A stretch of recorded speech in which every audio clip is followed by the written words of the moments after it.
Nobody's gonna bury it. You have to mentally prepare yourself for that. We have to mentally prepare ourselves for that, man. How does it feel to walk down the street and you see a pile of people dead on the ground that you knew? Exactly. How's your mind gonna operate after that, man? If you're in the time of peace right now. We're not in the time of peace, man. Our kids are gonna be killed if the Lord don't save them, man. Esau's gonna move in, he's gonna kill people. What the hell are you gonna do if you're playing right now, man? Romans chapter 13, verse 11. And that, knowing the time, that now it is high time to awake out of sleep. Niggas is gonna stay asleep, man. The Most High, he put that spirit of blindness on 2/3 of you niggas, man. All right, but does that mean that this ain't gonna happen? Hell no, it's gonna happen. Romans 3:3. It's still gonna happen, whether you wake up or not, man. Whether you prepared or not. That's why the scriptures tell us, blessed the man that is found so doing, man. All it takes is one slip for you to be a 2/3. That's all it takes, man.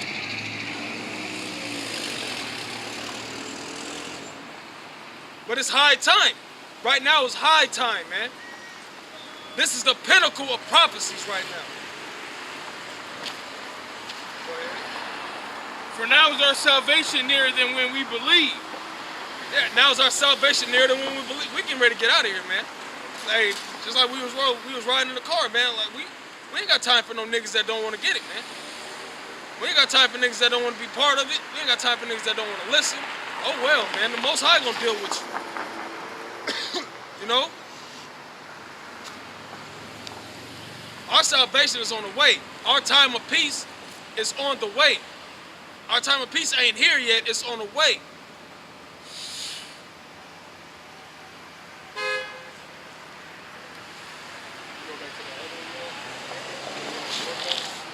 Yeah, what is it? I'll start back at the top. This is 1 Corinthians chapter 10, verse 13. There have no temptation taking you, but such as is common to man. But the Most High is faithful, who will not suffer you to be tempted above you are able, but will with the temptation also make a way to escape. Right. The Most High always finds an out route, man. There's no excuses. This is all I know, or the Most High finds a way out. Period, man. So all them excuses, you can leave them at the door. You know, all the reasons why you can't do better, you can leave that on the other side, man. Because the Most High, he don't want to hear none of that. He don't want to hear why you couldn't do better, man. He tells us to keep growing. Why can't we keep growing? Isn't a reason why we can't keep growing? I got kids. I got a job. Okay, is it a reason why you can't keep growing? Because everybody has something to do. Everybody's busy. Everybody has families and jobs. Exactly. So what's your reason for not being able to get better? You know? And you should be your toughest critic, man. You should be getting on yourself every day, man. Why the fuck can I do better when he's working too? He has kids. He has a family. Why is he getting better? Why am I not going nowhere? Because you ain't trying. That's the end. That's the end of that. You're not trying, man.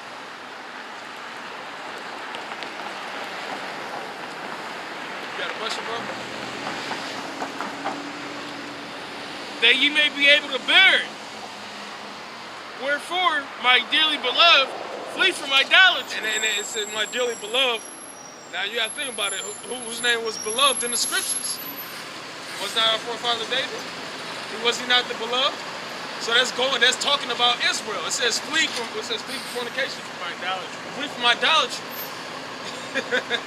hey, that's plain and simple. Flee from idolatry. Get away from it. So we're gonna go back to that original song.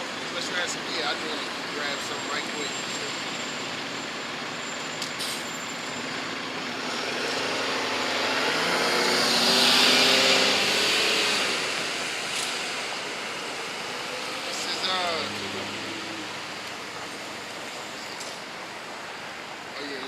This is Exodus chapter 20. I'm gonna start at 1, just read down to 5. It says, "And the Most High spake all these words, saying, I am the Most High Yahweh, thy power, which have brought thee out of the land of Egypt, out of the house of bondage.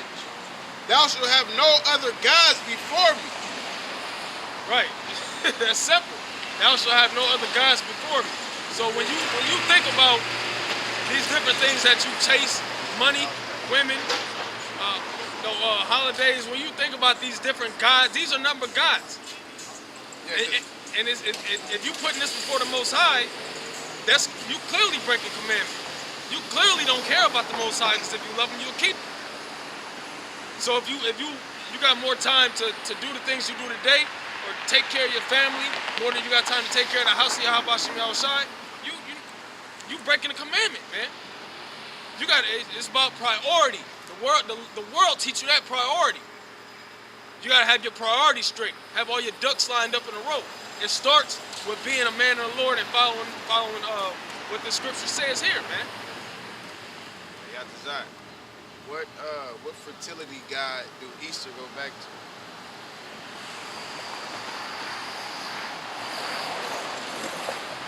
Is it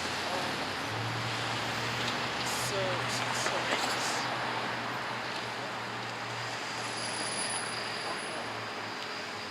Little homework there. Just a little homework. Because like he said, have no other gods before me. Alright? When you celebrate all these other things, that's what you're doing. You're putting forth your energy towards other gods, man. Alright? This is verse 4. It says, thou shalt not make unto thee any graven image or any likeness of anything that is in heaven above. Right, the cross. You know, that's when the Jake is heavy into the cross, commemorating the death of Yahushua. You know, when it tells you not to do that, man. Walking around with crosses on your necks, walking around with unks on your neck, setting up these different idols for yourself. All right, Most High said nothing. You ain't supposed to do none of that stuff, man. Or any likeness of anything that is in heaven above, or that is in the earth beneath, or that is in the water under the earth. You're only supposed to praise the Lord, man. You're only supposed to give praise unto the Lord, man.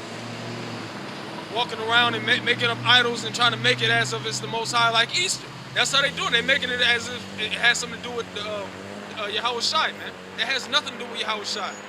But if you go to churches, they'll tell you left and right. They'll swear up and down that this is the day that Yahushua rose, or this is the day that Jesus rose. Okay? Just so they can make merchandise simple, man. But he rose on a different day every year. Yeah, a different day every year. Yeah, exactly. Day does not consist. Easter's technically a holiday. So, it's a little bit different. It's different with Christmas and all those other holidays. That's why that bounces. Because our high holidays bounces around compared to the Julian calendar. You know what I'm saying?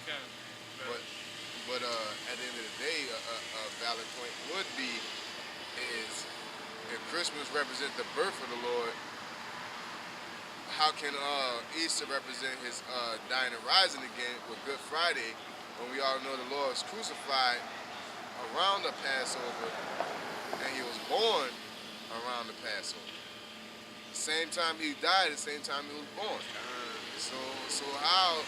I know the Passover don't last no 3 or 4 months, you know? Because when the Lord was born, he was born in the manger because they didn't have no room in the hotels because of the Passover. You know what I'm saying? Then when he was in the Garden of Gethsemane, they was having the Passover. All right? So it was the night they ate the bread and you know what I'm saying, drank the wine, and then they went out there. That's a heavy point, bro. And matter of fact, almost forgot about it. I want to get this one.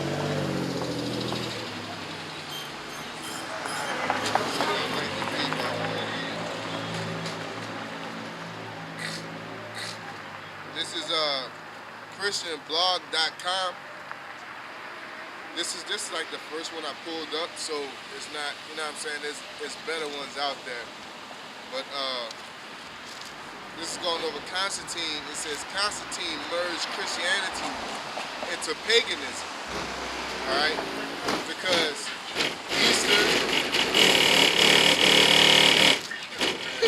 Easter, Christmas, all these are pagan holidays that Constantine basically incorporated Christianity into and made them one holiday. Because if you ever sit there and ask what do the Easter Bunny got to do with the Lord rising again, it don't make any sense, common sense wise. Once you go through the history, it goes back, to Egypt or most likely Egypt with Horus and Isis and Horus, things like that. But rabbits are real fertile. yeah, rabbits are fertile, but the little boy's favorite animal was a rabbit. Tammuz. Go ahead. Would you say Christianize it, all the holidays? Constantine.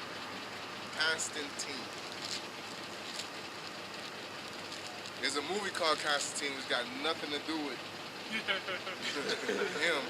It's a good movie though, I like it. So let me read this article real quick. It says, for 3 centuries, paganism was the official religion of Rome. See, that's what you gotta think. You can't just sit there and say, oh, Constantine came up to power and then it was Christianity. You know what I'm saying? That's just like,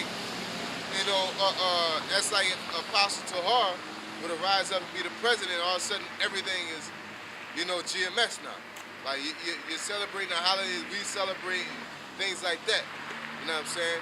Which that's how you're supposed to do, but you gotta think about it. What you think the people will do? They'll be fucking up, man. So that's what was going on in Rome, because Yahweh Shai Yahweh Shai's doctrine began to be pumped into the world. So you had pagans beefing with the so-called Christians, I would say, or beefing with the anointed, with the followers of Yahweh Shai. And when Constantine got into rule, he basically merged the two. All right. So it says, Roman officials persecuted Christians with a passion, but instead of quenching Christianity, persecution energized the spread of Christianity by 300 AD. Christianity had become a political threat to the Roman government.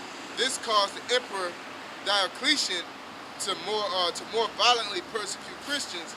But by the time he died, the Roman Empire was on the verge of civil war between pagans and Christians. Let's see here.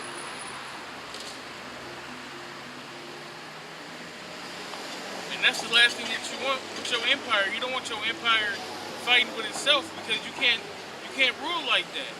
Yeah. No kingdom that fights within itself can stand. Yeah, house divided against itself shall not stand. I was trying to find a good point. It says, paragraph 3 says, it was Constantine who first constructed buildings to be named churches built after the pattern of pagan basilicas. It was Constantine who decided that Christians should have books available to instruct Romans how to be Christians. So he ordered Eusebius to gather Christian gospels, letters, and other literature, evaluate them for authenticity, and compile canonical documents into a book to be called the Holy Bible. Constantine suggested all Romans should attend church service every Sunday. Until then, Christians were not accustomed to attending a structured weekly religious service. Clerics will continue to follow the pagan order of worship, including song service with robe choirs and sermons about ethics and morality, but clerics would add everything devout Christians felt should be included in the service, especially Christian communion. You know what I'm saying? But basically, when Constantine began to rule, because it's saying that, it's telling you right there that the choir, the robe, and all that, that came from paganism. You know what I'm saying? And the communion, that came from Yahushua, Christianity. So they basically was merging the two. That's what you get with Christmas, saying, oh, that's the birth of the Lord, when it's really the birth of Tammuz. You know what I'm saying? Easter is Isis and Horus. But then they say, you know what I'm saying, it's the birth of the death and rising of the Lord. That's why you got the Immaculate Conception, because it's the belief that someone was born without actual human interaction, a man and woman getting together and laying together and having a child. That all that came from the time of Constantine, emerging paganism, the old. That's why polite like, yeah, y'all get that story from Egypt, but we don't believe in that. That shit was just incorporated during the time of Rome and Constantine. Same as today, the church service that you have and you go through right now is all about it's Roman and pagan based. Like old boy said on the movie King Arthur, he said we used to get drunk and dance naked around the fire and tell stories. You know what I'm saying? That's damn near the same thing they do. They don't dance naked, but they are naked spiritually. You know what I'm saying? But they run around the church, run around dancing, shaking, and throwing blankets on each other and shit like that. That comes from a pagan tradition, man. You know, everybody say, hey, Easter is the time of the Lord's dying and rising, but nobody questions where the Easter bunny come from. What the hell Easter bunny got to do with the Lord dying and rising again? It has absolutely nothing to do with it. That's just like if you come to me and buy a car, and I say, well, I gotta charge you extra, $2,000 extra, because of this airplane wing I'm gonna put in the trunk. It's like, what that got to do with the car? You know what I'm saying? I'm pretty sure anybody got common sense and say, I don't need no airplane wing in my trunk. Why am I getting charged extra for this? You know? Why when you celebrate Easter, you gotta wear this color, you gotta buy these type of candy, Easter baskets and all that, and nobody questions it, man. Easter egg hunt, but the moment you sit there and say, oh man, shit pagan. Oh man, you know what about the kids and whatever, all that other bullshit. Basically at the end of the day, you know, let the filthy be filthy, man. You know what I'm saying?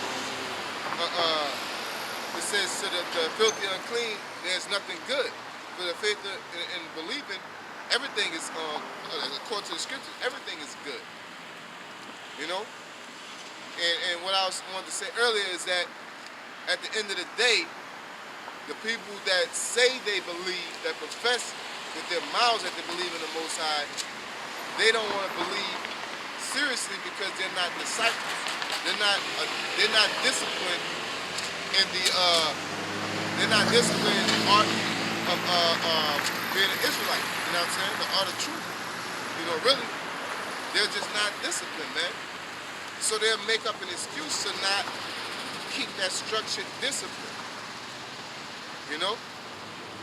You in the more time, he's like, you know, I don't kick because I got knee problems. It's like, when you shouldn't kick, you gotta find an alternative. You gotta kick, you gotta do it. If you can't, then you're not meant to be here, man. You know? If you can't perform properly, then you're not meant to be. The Lord ain't gonna put you in this truth to the point you can't perform, that something is hindering you.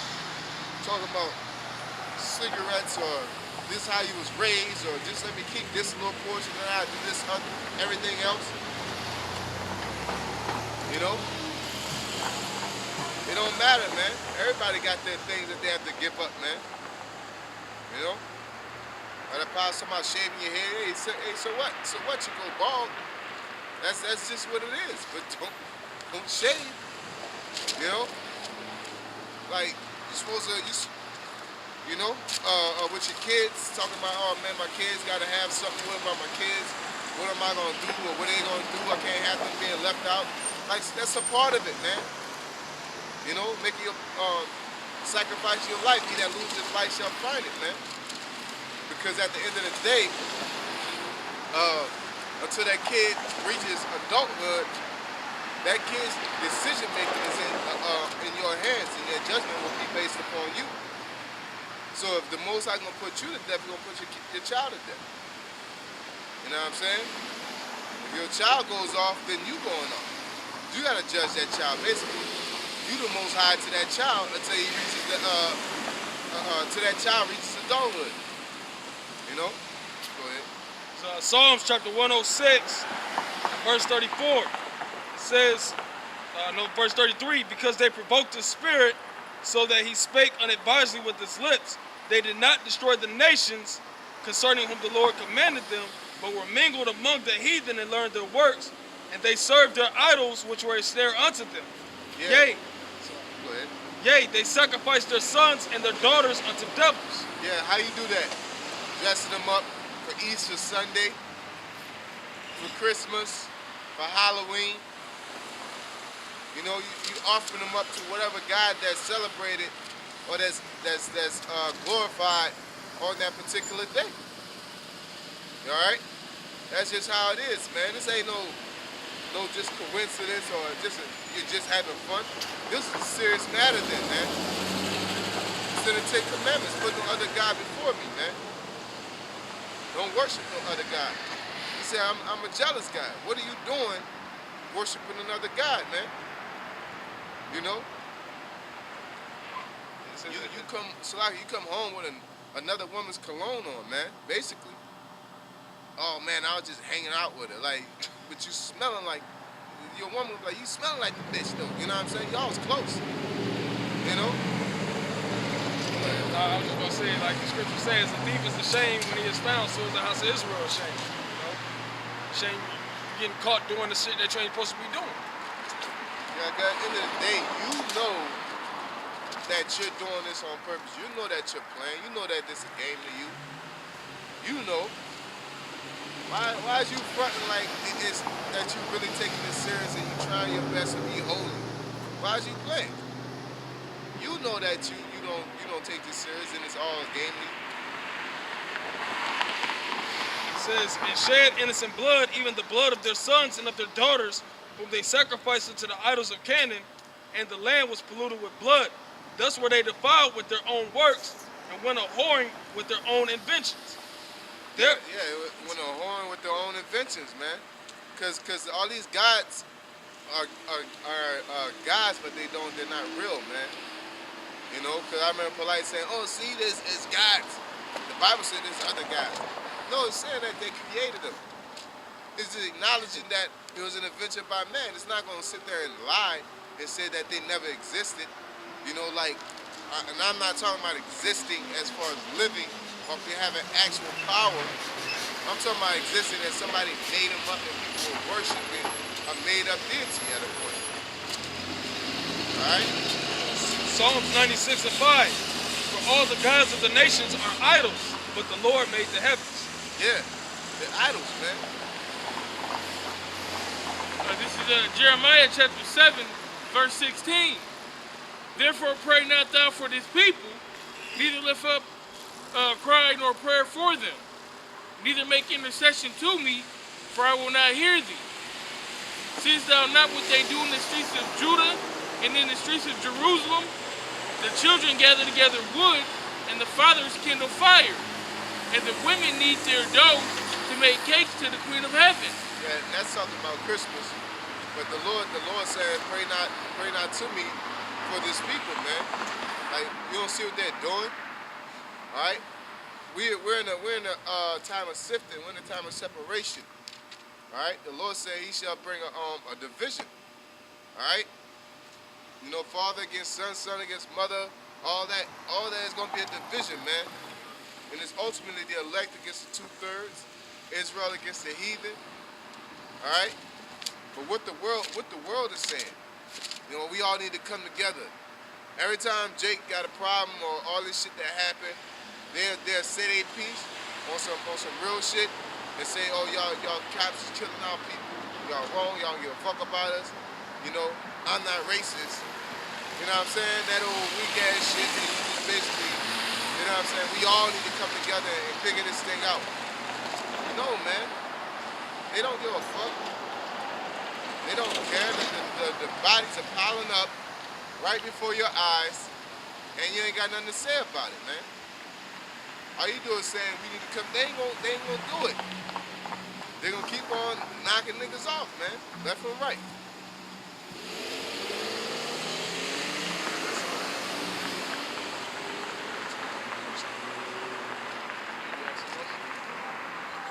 No. Wisdom of Solomon, chapter 14, verse 10. For that which is made shall be punished together with him that made it. Therefore, even upon the idols of the Gentiles shall there be a visitation. Yeah, so even upon the idols of the Gentiles shall there be a visitation. All right, like the brother was going into with Easter. All right, these different nations are going to be visited when the Most High comes back. They're going to be visited with destruction. The Most High ain't going to say hello to them. He's going to just get rid of them, man. All right. So everything you see, this money system, that's going to be destroyed. All right. It's actually already in shambles now, but the Most High is going to just completely obliterate the RFID chip. When that comes to pass, it's going to come to pass, but the Most High is still going to get rid of it, man. When he comes back to get his people, he's going to destroy his people and those that created the chip and those that took the chip. Yep.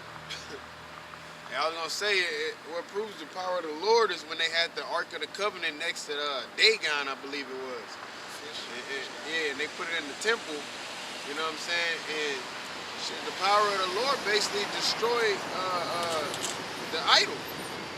It destroyed the idol. It was either Deck or Bel of the Dragon. One of the stories, I get them mixed up, Salakia. But it's in the Apocrypha. They had the Ark in the temple with the idol. And basically they found the idol, you know what I'm saying, knocked over, man. Yeah. You know? Like it can't be around no holy things, man. It's not to be unequally yoked, pretty much, man. The same with us, man. The same with this truth. You can't mix this truth and Christianity. All right? You can't mix this truth and Roman Catholicism. You know what I'm saying? This truth is pure. You know? It's pure, rough, raw, and rugged, man. It's holy, it's sacred. All right? It says, therefore, even upon the idols of the Gentiles shall there be a visitation, because in the creature of the Most High they are become an abomination and stumbling blocks to the souls of men. Right, in the creature of the Most High, they become a stumbling block unto the souls of men. All right, and like we were saying, as far as the kids is concerned, man, because kids growing up, they're ignorant of the different idols. They're ignorant of what's wrong and what's right. They have parents to teach them that. All right, but when the parents is teaching them these different customs, that's a stumbling block unto them, man. And now their souls are required because of the ignorant things that you teach them. And on a larger scale with the pastors in the churches, because our people, they don't research they don't do their own research, man. They don't look into things. So when the pastor has convinced them that this is what's right, they roll with it, man. And it's a stumbling block unto their soul. You're not supposed to put a stumbling block of offense in front of your neighbor, man. You know, and our neighbor is the tribes. All right, those are our neighbors. You're not supposed to put a stumbling block in front of them that they may fall, man. And idol worship is a big thing, man. That's what our people was doing coming out of Egypt. They start murmuring. They start they worship the calf. You know, they just start going all the way left, man. That's the same thing today. And you have people that are teaching that it's okay to do it. That's why the Lord set us up to be like, no, that's not right, and the Lord is going to destroy niggas like that. Because our people, man, they so simple that they need something tangible, man. You know what I'm saying? Wicked and adulterous generation, man. that seeketh after a sign, you know? They need something they can see, they can touch, you know, and feel, man.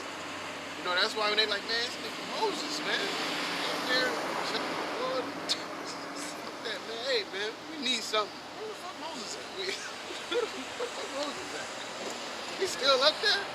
You know, and they created a calf, something that they can see, something tangible, man. Even though they use their own jewelry, you know what I'm saying, melted it down and molded it, they still worshiped it, man. Because they need something tangible. All right? They didn't have no patience. All right? You just got out of Egypt, man. They're like, man, the Lord brought us out here, man, trying to kill us. Like, you have people talking shit, man. Just like nowadays. They don't like the way that the Most High is running things, man. You know what's going to happen to them? They're not going to make it into that promised land just as before, man. And basically, they ain't going to get no salvation. They're going to have to come back, all right, through the elect, all right? Because they murmuring. They complaining on how the Lord is running his program. I'm going to come in your business and tell you how to run your like, that don't make no sense. I can't go to Burger King. Hey, put Big Macs on the dollar menu. Like, hell no. That's going to mess up our revenue.